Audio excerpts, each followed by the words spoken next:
Magandang araw sa inyong mga mag-aaral ng Araling Panlipunan 8. Ngayon, nagkaroon na naman tayo ng chance upang mag-meet through online class dahil hindi tayo nagkaroon ng chance magkita through face-to-face class. Ngunit huwag kayong mag-alala dahil may pinrepare akong activity sa padlet.rk.com para hindi engaging at hindi kayo ma-board sa ating discussion ngayong araw. So bago tayo magsimula, sana ay okay kayo at nasa mabuting kalagayan kayo ngayon. Ang ating lesson ngayon ay tungkol sa isyong panlipunan, isyong pangkalusugan. Simulan muna natin sa ano ba ang isyong pangkalusugan. Maaari ba kayong mag-raise ng hand button para basahin ang nasa PowerPoint slide? Kung sino man ang magbabasa o sasagot sa mga tanong, magkakaroon ng +1 recitation points sa kanilang index card. Okay, sige, Princess, pakibasa ang nasa PowerPoint slide. Okay, very good. Ang isyong pangkalusugan ay ang mga problemang may kinalaman sa kalusugan ng tao na nakakaapekto sa lipunan. Ito ay maaaring lokal, pambansa o pandaigdigan. Ang halimbawa na lamang nito ay ang mga pandemya, nakakahawang sakit, kakulangan sa serbisyong pangkalusugan. Kaya na lamang nakita niyong mga example sa last slide na present ko ang mga STI, HIV, COVID-19 at bird flu. Dumako naman tayo sa ano ba ang pandemya? Maaari niyo bang basahin ito para sa akin?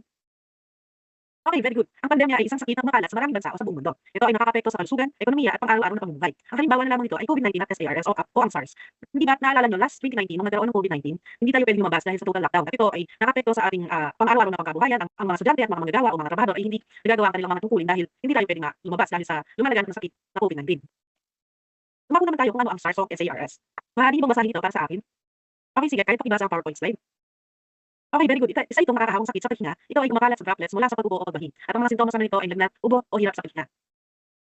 Dumako naman tayo sa bird flu or ang avian influenza. Ano nga ba ito? Maaari niyo bang basahin ito para sa akin? Okay, very good. Maraming salamat. Isa itong sakit na nagmumula sa mga ibon tulad ng manok o pato. Ngunit maaari din daw itong makahawa sa tao sa pamamagitan ng direktang contact sa infected na hayop. Dumako naman tayo sa sexually transmitted infections or ang STI. Ano nga ba ito? Maaari niyo bang basahin? Okay, tama. Ito ay ang mga sakit na naipapasa sa pamamagitan ng makikipagtalik. Halimbawa na lamang ito ang pinakaalam nating tema, ang HIV at syphilis. Maaari daw itong maiwasan sa pagkakaroon ng responsabling desisyon at tamang kaalaman kung paano maiwasan ang disease na ito.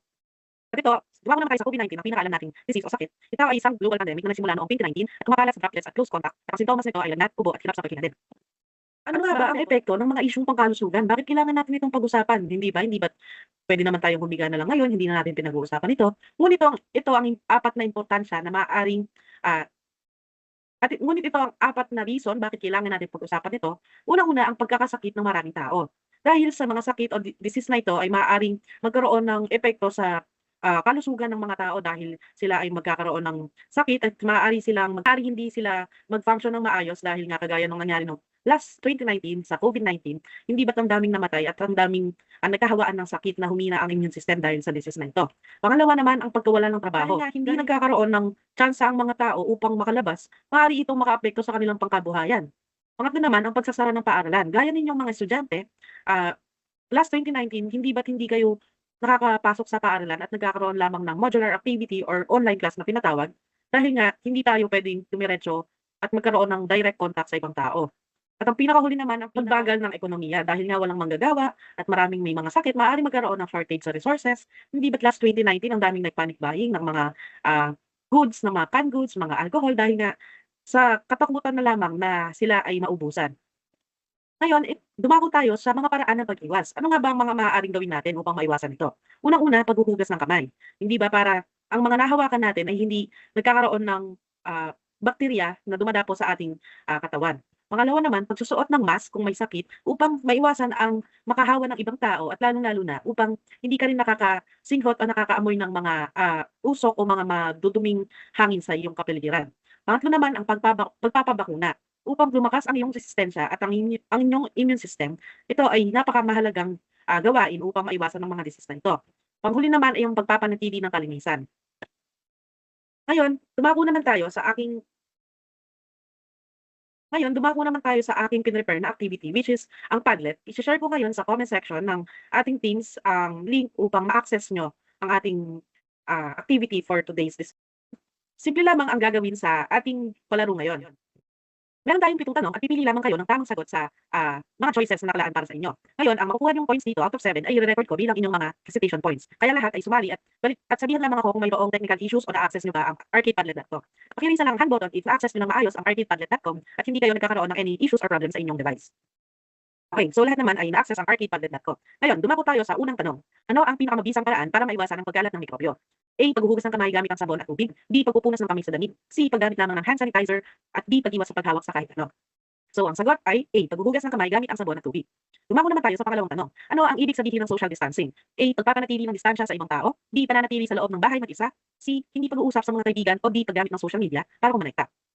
Okay, so ang tamang sagot ay letter A, pagpapanatili ng distansya sa ibang tao. Dumako naman tayo sa pangatlong tanong, alin ang tamang paraan ng pagsusuot ng face mask? A, takip ng ilong at bibig, B, nasa ibaba, C, nasa ibaba ng ilong o D, nasa noo. Okay, so ang tamang sagot ay A, takip ang ilong at bibig.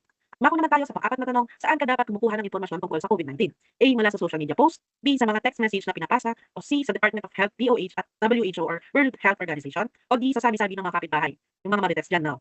Okay, so ang tamang sagot ay sa Department of Health or DOH or WHO or ang World Health Organization. Ang limang tanong naman, bakit mahalaga ang pagpapabakuna laban sa sakit tulad ng COVID-19? A, nagbibigay ito ng protection sa katawan. B, para payagan ka mag-travel. C, ito ay gamot kapag may sakit ka na. O D, hindi na kailangan magsuot ng mask. So, ang tamang sagot ay letter A, nagbibigay ito ng protection sa katawan. Umako naman tayo sa pang-anim na tanong. Kailan ka dapat manatili sa bahay at iwasan ng publiko? A, kung tinatamad kang pumasok sa paaralan. B, kung umuulan ng malakas. O C, kung ikaw ay may lagnat, ubo at sipon. O D, kung gusto mong manood ng TV buong araw. Okay, so ang tamang sagot ay C, kung ikaw ay may lagnat, ubo at sipon. Umako naman tayo sa panghuling tanong, ang SARS at COVID-19 ay parehong sanhi ng anong virus? A, influenza virus, B, dengue virus, C, coronavirus, or D, HIV or human immunodeficiency virus. Okay, so ang tamang sagot ay C, coronavirus. Ayan, nakikita nyo ang inyong score after yung sagot ng lahat ng tanong at pang-record na lang mga group leader ang score ng inyong mga membro. Okay? So dumako naman tayo sa conclusion ng ating lesson ngayon at bakit kailangan natin itong pag-usapan. Una, ang mga isyong pangkalusugan ay malaking hamon sa lipunan. Dahil paano kung lahat tayo ay may sakit at lahat tayo ay hindi maayos sa ating sarili, hindi tayo mag-function ng maayos. At pangalawa naman, mahalaga ang kooperasyon ng pamahalaan at mamamayan dahil kung hindi sumusunod naman ang mga mamamayan sa mga protocol na inibigay ng ating pamahalaan, maaaring makakuha rin sila ng sakit, no? So, panghuli naman, ang kaalaman at disiplina ay mahalaga upang maiwasan ang pagkalat ng sakit. Ayun, pag-usapan na natin ito, sana kayo ay maging conscious na sa inyong mga paligid o sa inyong mga gawain, kagaya na lang ng direktang contact sa kahit anong mga hayop na mukhang may sakit, ganyan. At dito nagtatapos ang ating discussion. Sana may natutunan kayo sa ating aralin ngayong araw kahit hindi tayo nakapagkita through face-to-face class. Maraming salamat mga mag-aaral ng Araling Panlipunan 8 at kita-kita na lang tayo sa ating mga susunod na meeting. Bye-bye!